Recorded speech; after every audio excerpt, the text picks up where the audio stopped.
The volunteers of Arambay Tengol Unit 18 under the supervision of Korungan Bakuman Commander-in-Chief Arambay Tengol have conducted a cleanliness drive at Uripo Kangchib Road from Chairap to Irisemba today.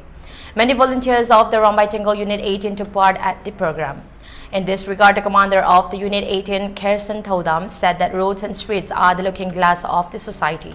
They should be kept neat and clean. We should not throw out solid waste off the house to the roadside and the river bank.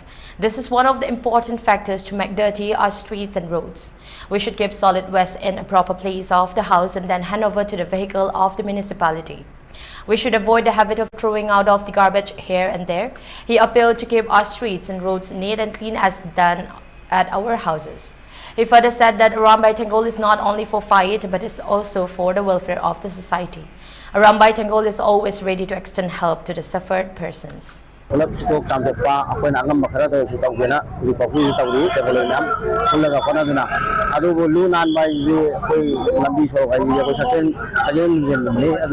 Yarigate Lunana Tamnava, Panamina say, ma'am, Nasi, Apoy, Amakiri, Ajaja, Ado Karibumba, Apoy, Amotpa, Patava, Tina Kosu, Mount Jana Kopiba, Sigi, Panamata, Poyatos, Aramay Aga, when a land cut the Nagari, Bazaki, Mate, appointment of Yagani Hina, Nasi Bakali, left to left, Pigani, Kongam Jala.